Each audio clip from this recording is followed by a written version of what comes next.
Welcome to the video, guys. NeedlessSpace here. Thanks for stopping by. This video we're going to be talking about some of the best hidden secrets and Easter eggs, some of which were just added to the game.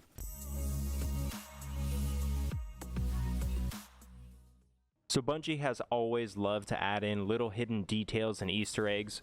All the way back from Halo 1 days, I can remember as a kid finding out these little secrets. So especially since they left Activision, it's no surprise they have gone back to their original ways. So all these are going to be fairly new, starting from Shadowkeep up until now, obviously the Season of the Worthy expansion. So this first one isn't really hidden, but it is kind of a minor detail that can easily be overlooked. As we've been powering up Rasputin through this season, these towers have been appearing all over out of bounds on the maps. You could find them all across EDZ. Heading to the moon, you can see them all across the landscape, and also Io. Basically the 3 planets that we have bunkers on. Also, if you make your way over to Mercury and look up towards the sun, you can see where the Almighty used to be. It is actually gone, since it is supposed to be heading towards the Earth in the main storyline. So this next one is actually pretty cool because you get a secret emblem from it. It's a hidden NASA emblem. So if you head over to the moon, specifically in Archer's Line, go to the only lost sector that's there, the K1 Logistics. It's going to be inside of this building here.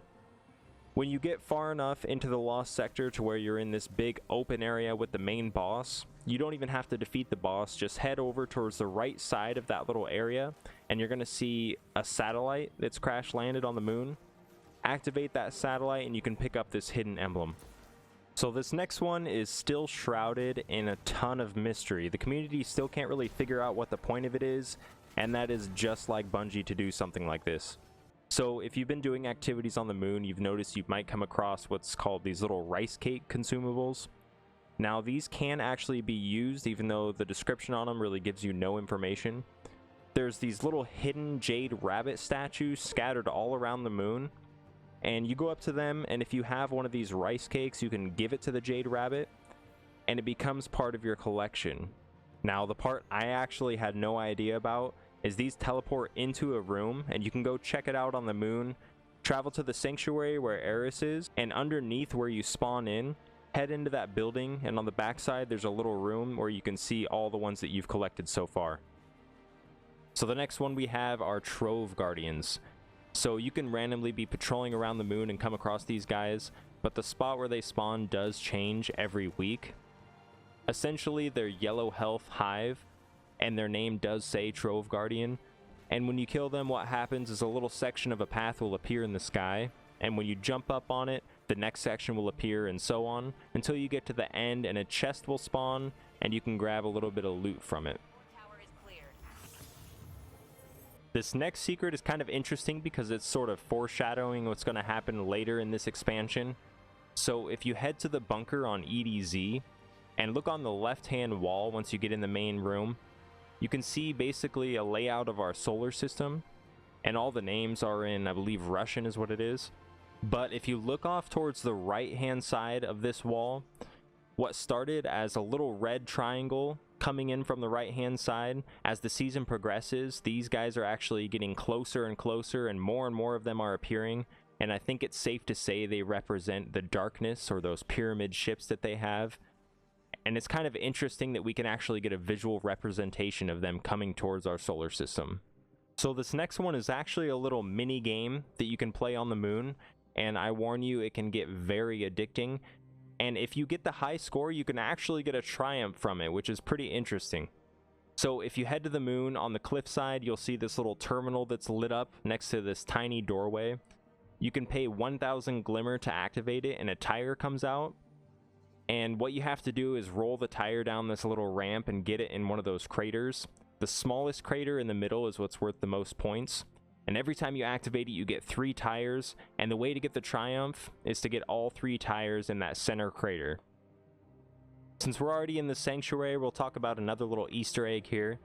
Since day 1 of Destiny, people have been talking about the purple ball that you can spawn in on the tower. And so they decided to keep that along through Shadowkeep. If you activate the terminals in a specific order, and this order does change, you basically look at which ones are lit up and activate those ones. Once complete, a little bridge will spawn off of the cliffside, And if you jump across that bridge, you can see a little switch on the structure here.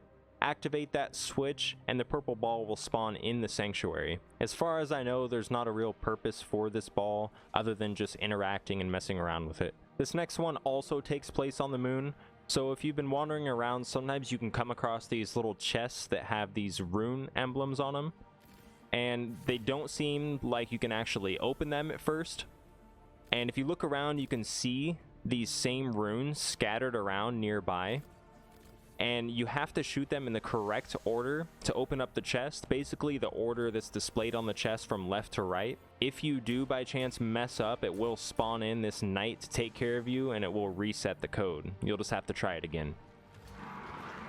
Now, this next one is really cool because it actually took some time for people to notice since it was out. But if you go to the bunker on EDZ, and you go to that room that all the little robots are sweeping in and walking around, you can actually find a cat. Now, people were talking about how they could hear faint meows from time to time, but if you go towards the right-hand side on the top of the structure there, and go on top of the 2 crates that are stacked together, you can actually see this little guy pop up.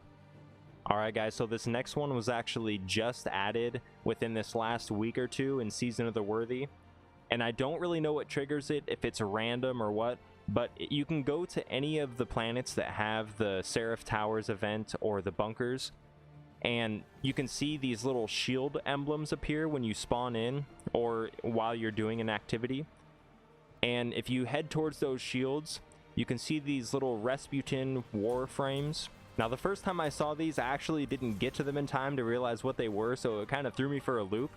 And I had to spawn in a bunch of times to see what it actually was to try to trigger it again.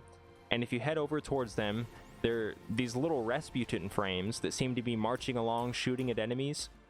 And if you help them and protect them, they will eventually take you to this little floating chest thing that you can get loot from, actually.